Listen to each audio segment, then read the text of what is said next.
इसकी शिकायत मैंने सर प्रयागराज कमिश्नर को भी की है कि मुझे मेरी बेटियों से मिलना दिया जाए, कोई नहीं सुनता। एसओ धूमनगंज को भी मैंने किया, यहाँ तक कि सर डीजीपी साहब को भी मैंने कहा कि सर मेरा घर बर्बाद हो रहा है, मैं बच्चों से आज तक कभी दूर नहीं रहा हूँ। बसा बस आया घर इस मनीष दुबे की वजह से बर्बाद हो गया है सर। मैं सर इतने सर प्रेशर में जी रहा हूँ, मन तो सर कहता हम कहीं ट्रेन से कट के मैं मर जाऊँ सर, क्योंकि सर मैं बच्चियों से कभी दूर आज तक नहीं रहा हूँ सर। समझ रहा हूँ। 9 साल की बेटियां सर।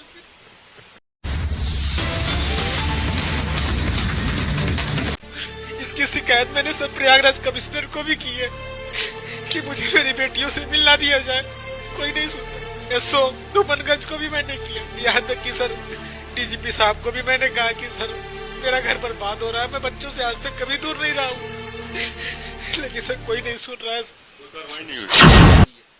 अब ये दहेज उत्पीड़न का कैसे आरोप? ये इन्होंने आरोप लगाया है कि 30 लाख रुपए लेके आई थी और फॉर्च्यूनर गाड़ी मांग रहे हैं सर, यही आरोप लगाया थाने में सर। दुख की बात तो यही है सर कि फॉर्च्यूनर गाड़ी 2010 में ही शायद लागू हुई थी कि नहीं हुई थी, लेकिन उन्होंने उसमें लिखा है, लिखित शिकायत दिया है कि अपने पद के हिसाब से वो सर।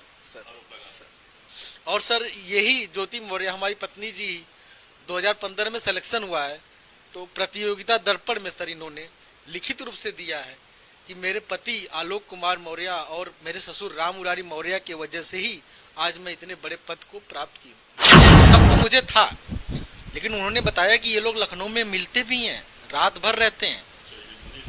हाँ, तो सर मेरे आंखों से सर मतलब आंसू गिरने लगे और फिर मैंने अपने पत्नी से पूछा क्या ऐसी सही बात है, मैं तो आप पे बहुत भरोसा करता था।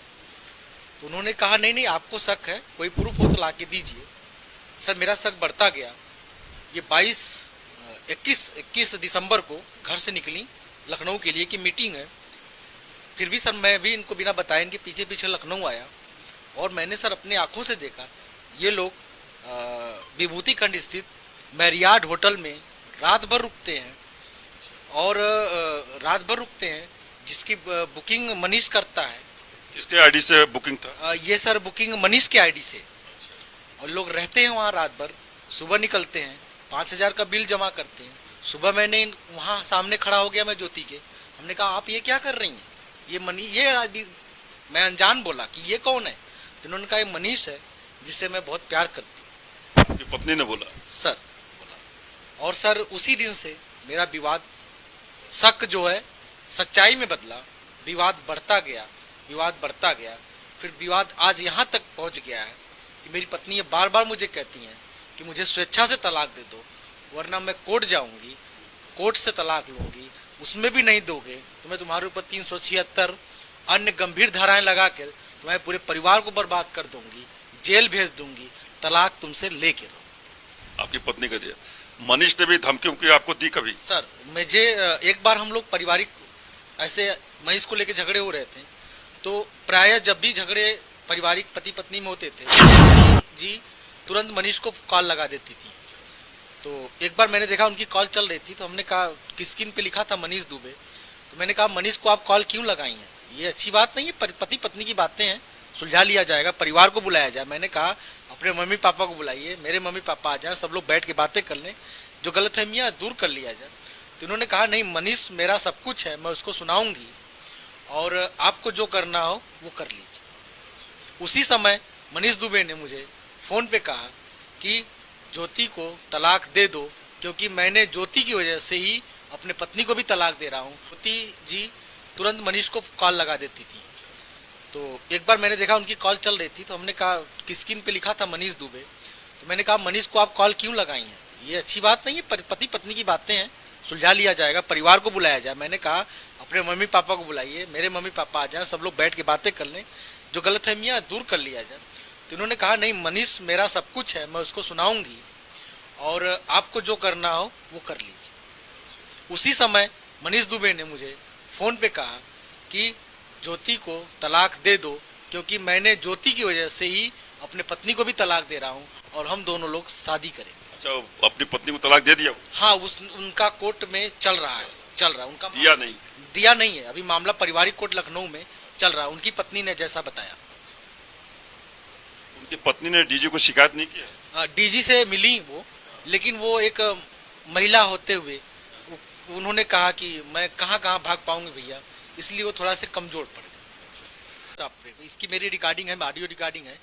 जब मैंने इस टॉपिक पर बात करना शुरू किया कि आपने ये ASDM D क्यों लिखा है मनीष का नाम, तो उन्होंने कहा घर का कोई व्यक्ति न जान पाए इसलिए लिखा है, लेकिन इसकी भी जरूरत नहीं है, अब मैं मनीष ही लिखूंगी। ये ऑडियो मेरे पास उपलब्ध है सर।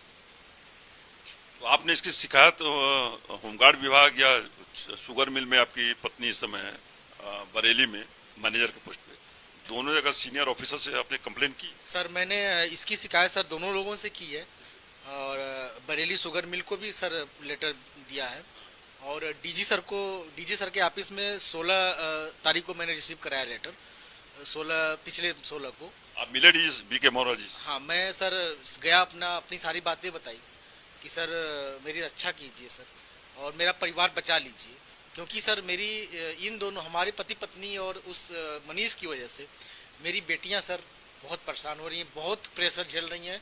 मुझे सर रो रो के कहती हैं पापा आप आ जाओ, मुझे आपके साथ रहना है। सर मेरा एक बसा बसाया घर इस मनीष दुबे की वजह से बर्बाद हो गया है सर। मैं सर इतने सर प्रेशर में जी रहा हूँ, मन तो सर कहता हम कहीं ट्रेन से कट के मैं मर जाऊँ सर, क्योंकि सर मैं बच्चियों से कभी दूर आज तक नहीं रहा हूँ सर। समझ रहा हूँ। 9 साल की बेटियां सर। हौसला रखिए, हौसला रखिए।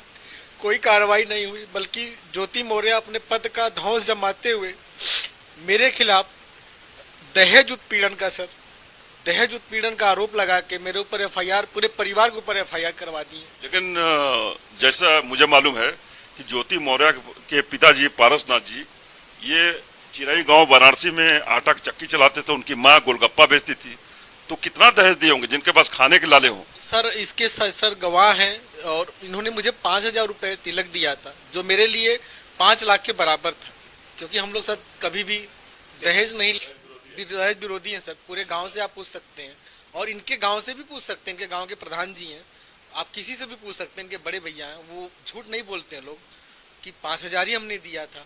हम कभी ये नहीं कह सकते कि आप इससे ज्यादा। पूरी शादी 5,000 में हुई? पूरी शादी सर 5,000 में हुई है। तब ये दहेज उत्पीड़न का कैसे आरोप? ये इन्होंने आरोप लगाया है कि 30 लाख रुपए लेके आई थी और फॉर्चूनर गाड़ी मांग रहे हैं सर यही आरोप लगाया थाने में सर। दुख की बात तो यही है सर कि फॉर्चूनर गाड़ी 2010 में ही शायद लागू हुई थी कि नहीं हुई थी, लेकिन उन्होंने उसमें लिखा है, लिखित शिकायत दिया है कि अपने पद के हिसाब से वो सर। और सर यही ज्योति मौर्य हमारी पत्नी जी 2015 में सिलेक्शन हुआ है, तो प्रतियोगिता दर्पण में सर इन्होंने लिखित रूप से दिया है कि मेरे पति आलोक कुमार मौर्य और मेरे ससुर राम मुरारी मौर्य के वजह से ही आज मैं इतने बड़े पद को प्राप्त की हूँ, और आज वही पति, वही ससुर, वही बड़े भाई भसुर दहेज उत्पीड़न में केस झेल रहे हैं। केस लगा चुकी है वो? सर FIR दर्ज हो चुकी है धूमनगंज थाने में सर। 7 तारीख को 7 को इन्होंने एप्लीकेशन दिया, 7 को FIR दर्ज हो गई। मैं 25 अप्रैल का दिया हूँ, आज तक नहीं हुई सर, कुछ भी कार्रवाई नहीं हुई, यहाँ तक कि पूछताछ भी नहीं हुई इनसे। न कोई बुलाया गया सर, SO साहब ने हमें कोई सूचना नहीं दी, डायरेक्ट ये सूचना मिली कि FIR दर्ज हो गई। हमने कहा किस चीज की? दहेज का। हमने कहा सर कोई इसका साबुत तो होगा, मैंने कभी प्रताड़ित। अगर सर मैं ये भी आपसे एक माध्यम से कहना चाहता हूँ, इन्होंने आरोप लगाया है 2010 से मैं दहेज मांग रहा था, तो सर क्या ये 13 साल इतनी प्रताड़ित थी कि कहीं शिकायत नहीं कर पाई?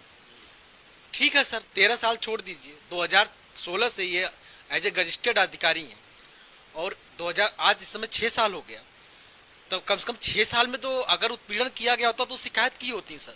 लेकिन सर इससे कोई लेना देना नहीं है, इसका सीधा मतलब है मनीष से। मनीष आ गया है, हमें तलाक लेना है, दहेज उत्पीड़न ये दिखाएंगी, इसीलिए इन्होंने धौस लगाते हुए पूरा षड्यंत्र के खिलाफ करके थानेदार से मिलके हमारे ऊपर FIR